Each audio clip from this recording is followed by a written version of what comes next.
is this interesting geometric shape inside, which should look pretty familiar to us by now. So this is the same pile of sand in the same water, just with different sound frequencies. And this is a very important point we're going to get into soon.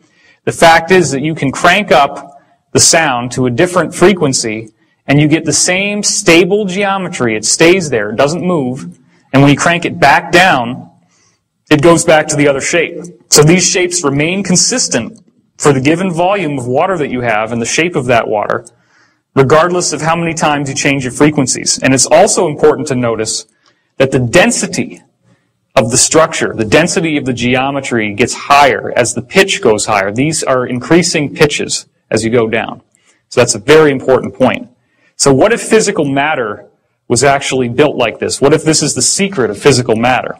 Could that mean that atoms and molecules as we know them could fundamentally shift? That's what we're looking at. As I was training you into seeing yesterday, is there a parallel reality where space and time flip over, where they invert with each other? And the answer is yes. That's actually what is going on. Does this solve all the basic quantum physics problems? It does. And that's been proven. Goes back to the two-slit experiment, where you have single electrons that move through two slits, but then they form an interference pattern of more than two slits on the other side, which is like a wave. So here you have a particle, but over here you have a wave, and you can even have multiple strikes at the same time. So atoms and electrons are not little bitty chunks of matter. They're just energy. But they're not behaving the way they should. So here's another diagram of that. This is what a wave does. A wave is just like if there was a liquid here, and then it hits this, it ripples like two waves on a pond coming together, and that's how you get your interference pattern. So of course, wave-particle duality. What we're discussing now is the idea that a particle is here in space-time. That's where it's fixed in time but can move around in space. But in the inverted world, it's spread out in time. So it's still the same thing. It's just that it's now flipped over into another domain. And in that other domain, it spaces out in time, and thus you get this kind of waveform that's created from it. Well, this would all be just kind of an interesting intellectual study until you start looking at larger objects. Now check this out. This is a little thing called a buckyball or a fullerene. It's carbon molecules, 60 of them put together. Obviously, this is a solid piece of matter. In fact, they're used to store items inside of them. They can be used for like disaster cleanups, like oil spills eventually. If they could manufacture enough of them, that kind of thing would be great for that. Well, Zellinger in 1999 took these carbon-60 molecules and shot them at a 100 nanometer diffraction grating, which is a little slit like we showed you before, and he got an interference pattern, which is like a wave. So do you realize what that means?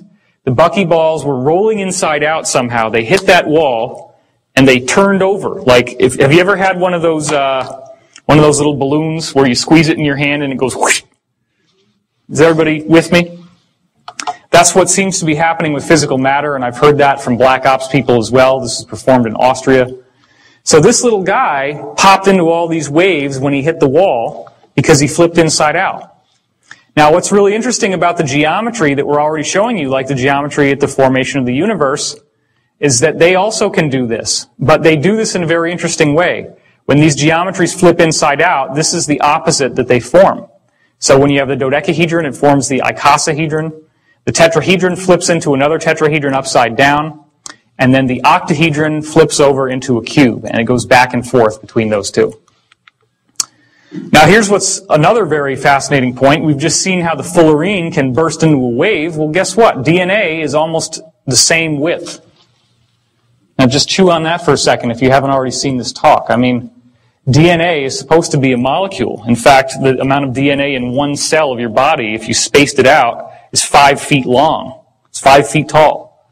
So there's a lot of DNA in there. But if DNA can turn into a wave, then that opens the door to all these quantum non-locality principles. All of a sudden that stuff becomes real. It becomes true. Well, we already have plenty of experimental evidence, and I'm just going to show you one of them right for now. This is Kazanachiev, a Russian scientist who passed a diseased cell culture through a shield here, which when it was glass, there was no effect. Of course, the other culture was just healthy tissue. But then when he passed through quartz, the quartz allowed the disease to be transmitted to the healthy cells here. So you have disease to healthy. Well, a virus, again, is a little tiny thing. Most viruses are shaped like geometry. I don't know if you remember that. A virus can turn into a wave. Okay? So there are some people who believe, for example, that AIDS is synthetic and that you can actually activate the dormant virus with a wave. It is important to remember that your consciousness has more power than any wave that could ever be beamed at you. So if you ever start worrying about electromagnetic mind control or all these silly things that people get focused on, that's something that you don't need to worry about. Also, has anybody here done healing? Has anybody here? Okay, wow, that's more than half.